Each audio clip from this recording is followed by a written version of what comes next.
So you'll want to grab your notes. A couple things that will be different today. We still might be using the DISC method, but we are going to introduce kind of a new method today. So that'll be a little bit different. Also, instead of pretty much just giving you everything that you need to set up the integral, we're going to have to kind of do some of that stuff ourselves today. So we'll be doing the graphing and all that. Now, you maybe don't need, actually I take that back. Go ahead and copy this bullet point down. I've got a couple pictures that you probably don't need to copy, but because the graphing is going to be up to us today, we need to talk a little bit more about that representative rectangle.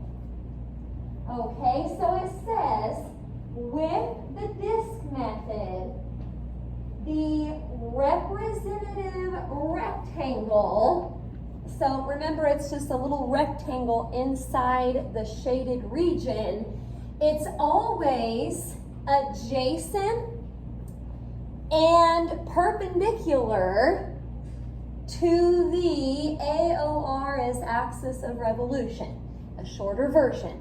The representative rectangle is always adjacent and perpendicular to the axis of revolution. Now, once again, all of that stuff was already kind of drawn for us yesterday, so we didn't really talk too much about that little rectangle, but you'll see here today just how important the representative rectangle is.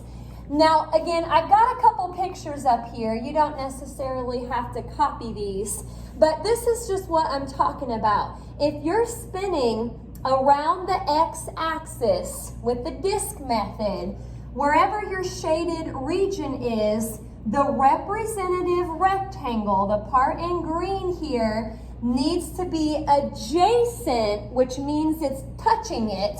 It's adjacent and perpendicular, which means forms a right angle with the axis of revolution. So that's just an example of going around the x-axis. Here's an example of the y-axis being the axis of revolution. Look at the rectangle now. Again, it's always adjacent, meaning it's touching it, and perpendicular to the axis of revolution. We're going to have to kind of draw our rectangles today. So we'll have to make sure and really watch where the axis of revolution is. Okie doke. Well, I'm going to go ahead and kind of lead into our new method today. Now, I say new, but this is almost sort of like a branch of the DISC method. It says, when the rectangle, the representative rectangle, when it cannot be drawn adjacent to the axis of revolution, use the washer method.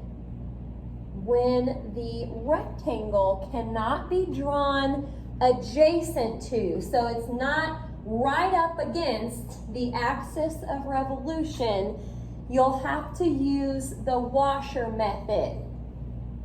Now, I put my little fans away that I was using yesterday, but remember, the rectangle, whenever you spin that around, it forms a disc. Or at least it did yesterday. That's why we called it the DISC method.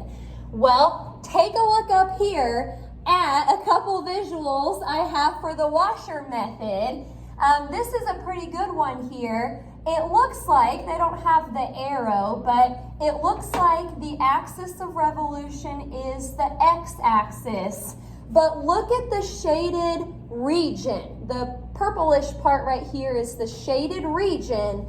When you draw your representative rectangle, remember it's supposed to be perpendicular to the axis of revolution. So it had to be drawn like this. But it's not adjacent to the axis of revolution. I can't get that to go right up against it. So basically, if there is a gap between your representative rectangle and your axis of revolution, when you spin that around, it's not going to be a full disc. It's going to be like a washer. It's going to have a hole in the middle. Okay, now on some problems, they might tell us what method to use. Most of the time though, they don't tell you right out that you're going to be needing the washer method. It's one of those things we have to figure out ourselves. By the time we graph everything and we put the rectangle where it should go, hello there, thanks. Again, if we notice a gap in where the rectangle goes up to, or if it can't go up to the axis of revolution, then we've got to use the washer method. So I do have, trying to be all cute today with the washers on the side, I do have a couple sort of formulas that we'll be using anytime we need the washer method. So I'll give it to you when revolving around the x-axis first, and then we'll talk about revolving around the y. Okie doke. Well, got a little bit more going on here, so we'll have to kind of look at what all of that is talking about. But it says volume equals pi times the integral, so all of that is the same. Pi is still out front, going from A to B, and it's f of x squared minus g of x squared. Now I guess technically to put all of that with respect to x, maybe I should put more brackets around all of it. Not really that big of a deal, but we do need to know which function goes first and which one goes second. Subtraction is not commutative, so you can't flip that around. The f of x, which may or may not be labeled f of x, this is usually just something you have to figure out, that is going to be the function on top. So I put in parentheses, the function on top, once you spin it around the x-axis, that is basically forming the outside of the washer. Okay, so the g of x over there is representing the function on bottom, which once again, if you imagine spinning it around, the function on bottom is going to turn out to be the inside of the washer. So function on top squared minus function on bottom squared. Once you kind of simplify all of that, integrate, do it just like yesterday. The bounds, by the way, are the same. When you revolve around the x-axis, you're integrating with respect to x. So this is the left x value, that is the right.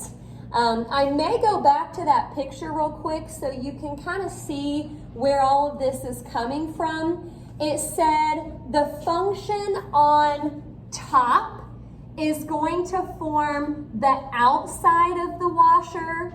Function on bottom forms the inside. You can kind of see it right here. When you spin this around, this function, whatever it is, when you spin it, it forms the outside of the washer. Whatever that function is on bottom, when you spin it, it forms the inside. Okie doke. Put a little line there to separate these. So let's talk about when revolving around the y-axis. Okay, if you are revolving around the y-axis, you draw your rectangle perpendicular to the y-axis, and you notice a gap, it's not adjacent to it, there's a gap, that's when you know that you need the washer method. So here's what it'll look like with respect to y. Okie doke. Pi is out front, and it's from C to D. So that's similar to what we were doing yesterday. Bottom y value, top. And it says f of y squared minus g of y squared. If you integrate with respect to y, you have to have y's in your function. Now, it's not really top and then bottom like it was going around the x-axis. When you go around the y-axis, I don't have a good visual for that, but I guess we can just think about it. When you spin it around the y-axis, whatever the function was on the right side, it's going to go all the way around to be the outside of the washer. And then the function that was graphed more on the left, that will form the inside of the washer. Okie doke. Again, the whole deal with the washer method is when the rectangle is not adjacent to the axis of revolution. If you see a gap, then this is the way you'll have to set it up. Okie doke. Lot of info there. Now, I'll go ahead and I think give you the directions here. So, as long as we're all good to go with that, we're actually just going to do one example, I think, here, but there's two parts. It says, find the volume of the solid generated by revolving the region bounded by the graphs, kind of a long one here, generated by revolving the region bounded by the graphs of the equations about the part A, we have to revolve about the x-axis, and then part B, we're going to go around the y-axis. Now, you may not need the washer method for both parts. What we're going to get practice with today is graphing ourselves, drawing our own rectangles, and deciding which method we need. Do we need the disk method, or will it require the washer method? Okie doke. Now, on this slide, I put again, because it's so important, you don't have to copy it again if you don't want, because you already did, but again, with the disk/washer method, either one, the representative rectangle has to be perpendicular to the axis of revolution. I say that is so important because drawing the rectangle will help you decide which method to use. Okie dokie. Well, here is our one and only example today. Number one, y equals x squared plus 1. Okie doke. Now there is a condition with that. X has to be greater than or equal to 0. So we'll talk about that here in a second. It also has, hello there, this is part 2 of 6-2 if you want to jump in with us. We've also got a horizontal line, y equals 5, and vertical line, x equals 0. Okie doke. I'm going to go ahead and kind of sketch my graph here first. Now, I'll probably, even though we're using the same functions for part A and part B, I'll probably redraw the graph for part B because my rectangle will have to change since I'll be revolving around a different axis. Now, part A though, we were going around the x-axis. I'm going to keep that in mind. Heck, I may even just draw my arrow there so I don't forget. That is my axis of revolution for part A.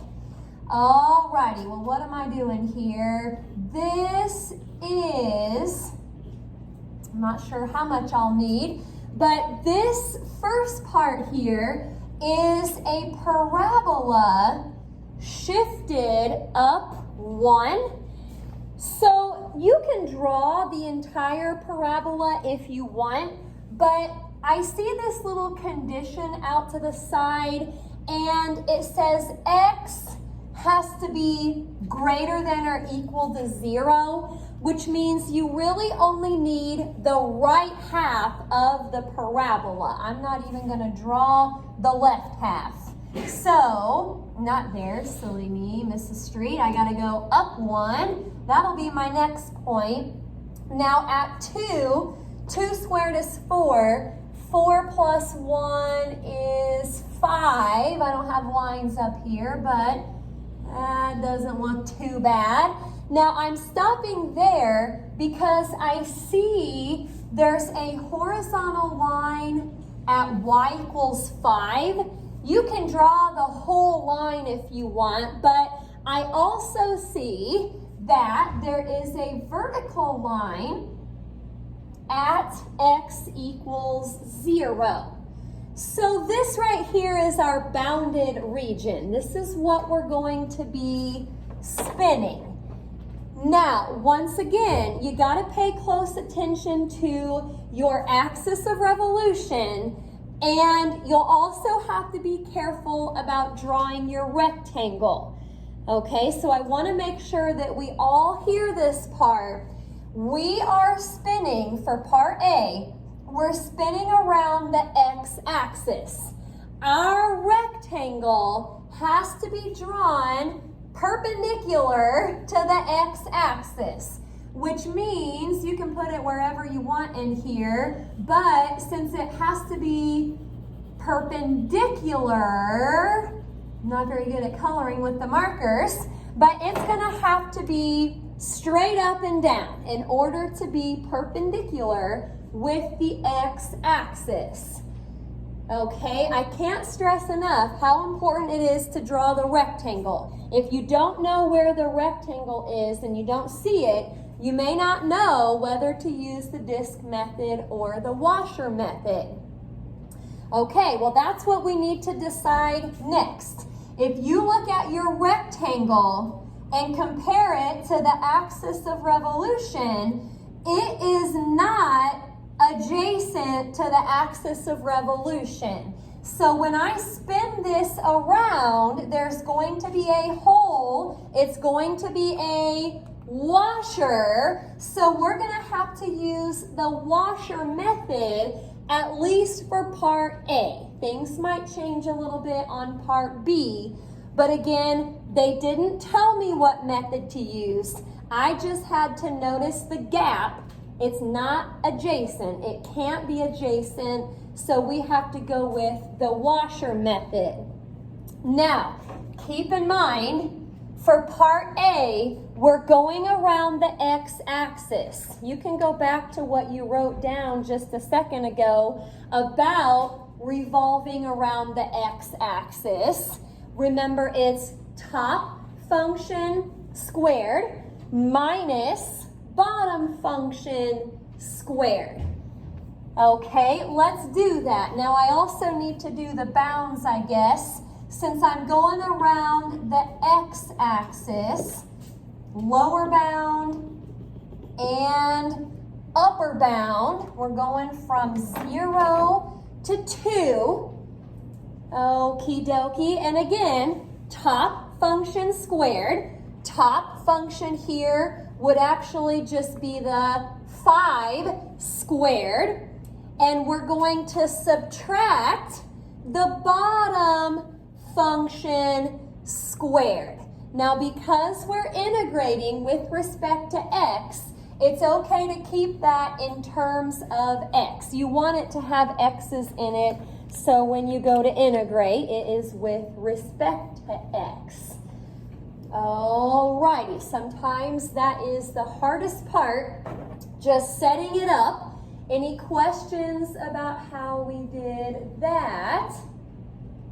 All right, well, let me just kind of see what happens in here for a second. I'll probably have to erase this in a minute, but you may want to write this somewhere in your notes. 5 squared is 25. Now, actually, let me see what that is real quick. X squared plus 1 squared. I'm going to write that out twice and FOIL. So x to the 4th plus x squared plus another x squared. So that would be plus 2x squared plus 1. But here's where you really have to be careful with the washer method. You are subtracting all of that. So I'm going to put x to the 4th plus 2x squared plus 1 in parentheses. Now, by the time I distribute the negative, this will turn into 25 minus x to the 4th minus 2x squared minus 1. Well, 25 minus 1 is 24. And I went ahead and kind of rearranged that a little bit. You don't have to do that necessarily, but that looks good. That looks better, and it looks like something that we can integrate. Okie dokie. Stop me if you have any questions. We'll keep on rolling. So, pi is out front. That's going to be negative x to the 5th over 5. Minus 2 times x cubed over 3 plus 24x. Remember, show your integration, show which number you're plugging in first. We're going to have to go with the 2 first. So this negative right here has to stay out front. You're not plugging in a negative 2. You're just kind of keeping it negative. But 2 to the 5th should be 32 over 5 minus 2 cubed is 8. 8/3 times negative 2. That'll be a negative 16/3 here in a second. And then plus 48. You don't have to worry about plugging in the 0 here. So this is probably what I'll type into my calculator. I've got negative 32/5. That again is going to turn into a minus 16/3 plus 48. So as a decimal, I've got like a 36.27 pi. Fraction is like a 544 over 15. That'll work too. Either way is fine. But main point here for part A, the rectangle was not adjacent to the axis of revolution, so we had to do the washer method. Okie doke. It's kind of like a branch of the disk method. When your disk turns into a washer, that's kind of how you'll have to set it up. Any questions about part A? All right, now again, I'm going to kind of redraw my graph for part B. The shape of the region hasn't changed at all, but the rectangle will change. That's kind of why I'm redoing it here. So I had a point up at 1, then next point would be at 1, 2, 1, 2, 3, 4, 5. So 2, 5 was the last point over there. Okie doke. So none of that has changed. That's still the shape that we're working with. But now for part B, directions said, we're going around the y-axis. So notice the rectangle, it changed. If our rectangle has to be perpendicular to the axis of revolution, that means this time it's like a horizontal rectangle. Now, question, if you look at the rectangle, also looking at the axis of revolution, are we going to need the washer method or the disc method? Disc. Yes, you don't have a gap. It's right up against the axis of revolution.